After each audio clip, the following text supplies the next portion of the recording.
इस्माइलपुर है इस्माइलाबाद ब्लॉक में मुर्दाबाद एकता करता है बंदे से नहीं डरता है अभी तो नहीं लड़ाई है आगे और लड़ाई है राम सिंह चडूनी आगे बढ़ो हम तुम्हारे साथ हैं राम सिंह चडूनी आगे बढ़ो हम तुम्हारे साथ हैं। हल्के जो किसान हैं वो एसडीएम पेहवा के दफ्तर पर इकट्ठे हुए हैं जहां ज्ञापन सौंपा जाएगा क्योंकि जो पिछले वर्ष बाढ़ के कारण खिराबा किसानों का हुआ था उसका पर्याप्त मुआवजा किसानों को नहीं मिला है। सरकार ने एक पत्र जारी करके किसानों के साथ कुठाराघात किया कि 5 एकड़ से ऊपर खिराबा दर्ज ही नहीं करना है और अधिकारियों के हाथ बांध दिए, जिस कारण खेती करने वाले किसान जो ठेके पे लेके खेती करते हैं जिनकी मलकियत 5 एकड़ से ऊपर है वो मुआवजे से वंचित रह गए हैं। और पेहवा में मुआवजे में अनियमितता भी सामने आई है।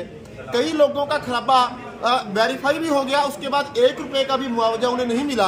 जैसे अधोया में है वहां अभी भी 17 एकड़ में खड्डे पड़े हुए हैं, खदान है, लेकिन उन्हें मुआवजा नहीं मिला। हेलवा गांव के अंदर खराबा हुआ, उसको पोर्टल पर वेरीफाई ही नहीं किया गया। असमानपुर में भी 1 रुपए का भी मुआवजा नहीं मिला।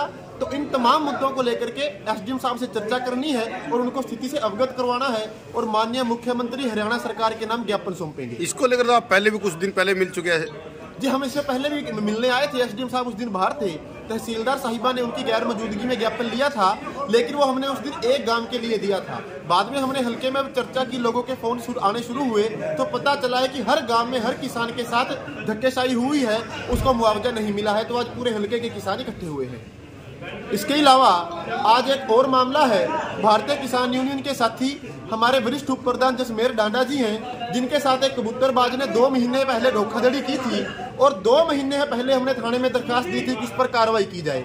बकायदा 15 लाख का लेन देन सारा एक नंबर में उसने खाते में किया, पासपोर्ट भी उसके पास है, सारे सबूत दे दिए, लेकिन आज 2.5 महीने बीत जाने के बाद भी उस दोषी को गिरफ्तार प्रशासन अभी तक नहीं कर पाया है। तो उस बारे में भी पंचायत में चर्चा होगी और जरूनी साहब ने हमें निर्देश दिए थे कि उसके बाद थाने में जाकर के सांकेतिक धरना देना है 2 घंटे का, क्योंकि प्रशासन आम जन को न्याय दिलवाने में विफल साबित हो रहा है। तो क्या इसके बाद सांकेतिक धरना दिया जाएगा? बिल्कुल सांकेतिक धरना दिया जाएगा। अब पंचायत में उस बारे में चर्चा की जाएगी। कि आज मुख्य मांग यही थी कि पिछले जो वर्षा की वजह से फसलों का नुकसान हुआ था उसका मुआवजा कुछ एक गांव और कुछ एक किसान बता रहे थे कि उनके पास नहीं आया।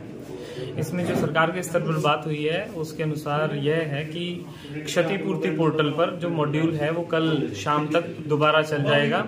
उसमें किसान अपना मोबाइल नंबर डाले और मोबाइल नंबर डालकर वो अपना देखे उसको कितना खराबा मिला है और उसकी कोई आपत्ति है तो वो आपत्ति भी वहां पर दर्ज करा सकता है। तो कल से ये जो है पोर्टल ओपन कर दिया जाएगा और किसान इस पर अपनी ऐतराज दर्ज कराएंगे। तो क्या सहमत हुए किसान इससे? हाँ, किसानों की सहमति है इसमें। उन लोगों का ज्ञापन भी उन्होंने बल्कि एक सौंपा है इस बारे में। उस ज्ञापन के माध्यम से उनकी जो दूसरी मांग सामने आई है उसमें वो कह रहे हैं कि इंडिविजुअल किसान का जो खराबा जो सरकार ने कैप कर दिया है कि 5 एकड़ से ऊपर किसी का खराबा है तो वो पंजीकृत नहीं किया जाएगा या वो नहीं दिया जाएगा। तो उसके बारे में उन्होंने अपना ज्ञापन सौंपा है। प्रॉपर चैनल के थ्रू वो उचित अथॉरिटीज तक पहुंचा दिया जाएगा।